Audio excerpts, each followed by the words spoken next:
You said, "I'd like to think that I take brewing just seriously enough." What do you mean by that? Just seriously enough, yeah. Um, just seriously enough that like if something goes wrong on brew day, I'm not gonna freak out. If a beer doesn't turn out, that's fine.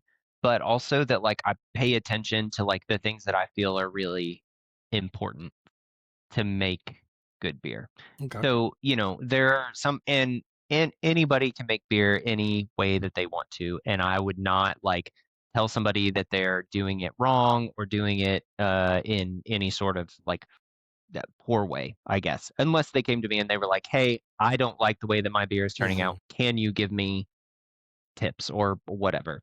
And then I would help them problem solve. But I don't pretend to be like a holder of all this knowledge. But I will say I think I have listened to every single episode of the Brew Philosophy podcast. I have listened to multiple of the, Brew Strong podcast. I have listened to so much basic brewing.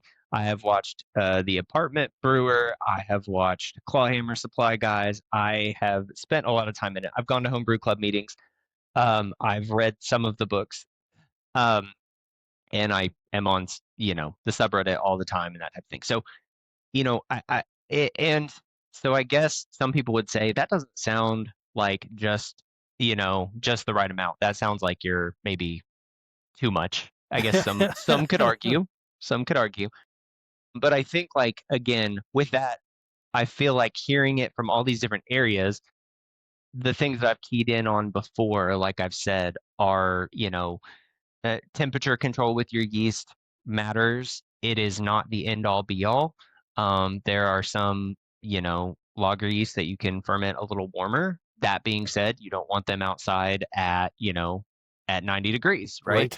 Right. And so like knowing that, and again, kind of what I said earlier too, like I'm not uh super worried about like making sure I get all these intricate malts in. I'm not gonna, do like 2% of that, Mhm. 5% of that, 3% of that, and 25% of this. Um, and then I'm gonna make sure that like for me, the important things are gonna be again, water chemistry and uh cleaning and sanitation. I didn't mention that earlier. That's a huge Cleaning, one. sanitation, controlling your yeast temperature, water chemistry, and then cold side oxygenation, especially on hoppy stuff. Yeah, And like 100%. I feel like that is to me that's like just serious enough where it's like and again not being a snob about it, just just rolling with whatever. And again, like if people want to nerd out about My it, gosh.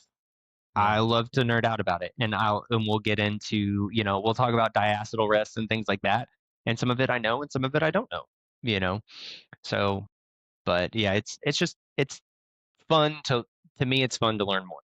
100%. I'm in the same boat. I've watched thousands of hours of YouTubes, right? I mean, there's so many YouTubers out there, but I mean, once you get past like the basics, it gets more interesting to see like I developed this recipe because of X. And you listen to why they developed that recipe the way they did. You're like, wow, I never thought about it like that. That's quite interesting. Like Steve from the Apartment Brewer, like he goes through like a long list of everything that he did, why he went through it, and all stuff like that. Then you have other individuals like, this is my recipe. They just throw it up on the screen and you see mashing it in. And then they go kind of through like the brew day real quick. They're all great. I enjoy all of them. Hopefully I get some more to talk to you shortly. Sounds like your journey is my journey as well too. You're just a little further into it. I think I erased it. Next spring would be 4 years for me.